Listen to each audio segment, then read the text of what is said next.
Hey everybody, it's Jason Blaha here, and a few questions came up regarding a statement I had made in yesterday's video about the Rich Piana and Boston Lloyd contest drug stacks and all of that.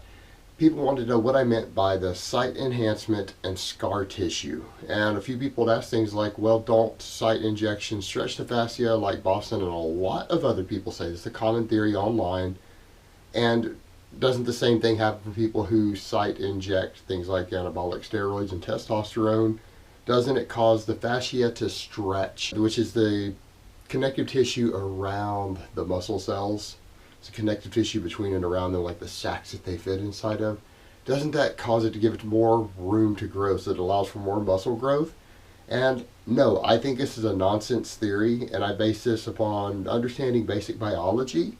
And I base it upon having talked to a couple of medical doctors and even seen medical journals online and case studies of doctors looking at MRIs and having to perform surgery later on smaller muscles that had been frequently site injected.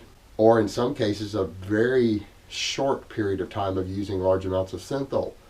And what we actually see is that it is a buildup of scar tissue in there. It is not muscle growth at all.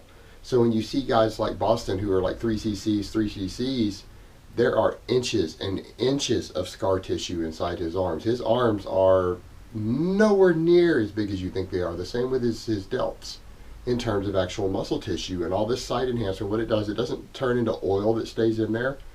In fact, what you will find is that someone who uses a lot of site enhancement, irrespective of whether it's using a synthol type product or whether they're injecting anabolics, is that it's actually very, very hard. In fact, it may be harder than a normal relaxed muscle should be to the touch. It's very, very firm, and it's because it is a buildup of scar tissue. It's not an accumulation of oil. And so why does the body do this? How does this happen? Well, this is something, again, medical doctors will tell you when people are prescribed these sort of things. They're prescribed anabolics for whatever reason. There's a reason they have you put them in larger muscle groups like the glutes so that they can disperse very quickly.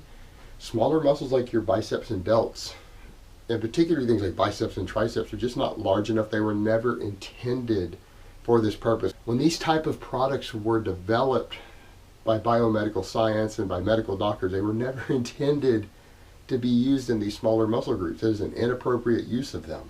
In fact, it doesn't even give you as good of results when you do that because it doesn't get into the bloodstream correctly. It tends to just accumulate as scar tissue inside the muscle tissue, so less of it even gets into your system.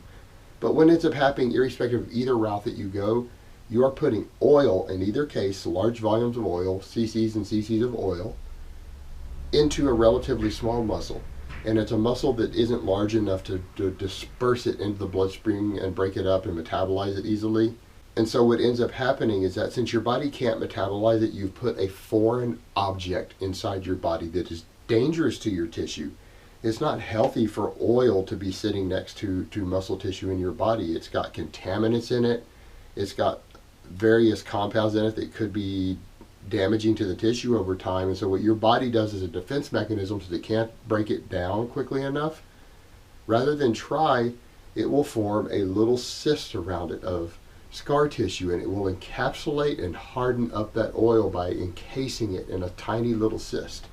And if you keep doing it, and you keep doing it, and you keep doing it, because your body has no reason to think that you're going to be doing this for months or years on end, it just sees a small invasiveness of, okay, there's a few milliliters of oil in here, let me just encapsulate this and isolate it from the rest of the body and maybe break some of it down over a few years, but it sees it as a short-term fix to that invasive substance in the body, that foreign material in there that it doesn't know what to deal with because it can't break it down and metabolize it at a reasonable enough rate to keep your body safe. So it will encapsulate it in a tiny little cyst, and then you put more and it does the same thing, and you do more and you do more, and before long you have accumulated inside that muscle a number of dozens and dozens or maybe hundreds of little bitty cysts that are all stuck together, of hardened cysts made of connective tissue. It's like a giant tumor. This is not a tumor. It is a tumor. For all intents and purposes, it is a gigantic tumor, no longer a bicep.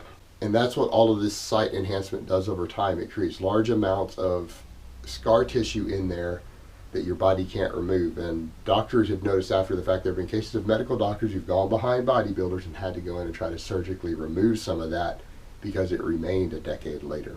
And when you've seen guys like Flex Wheeler, who after he lost all of his muscle and went back to completely untrained down to something like 170 pounds, came off all his gear and was untrained, he had gigantic, big, massive lumps of arms from all that scar tissue built up from the large amounts of site enhancement that he had done as an IFBB pro and a Mr. Olympia contender.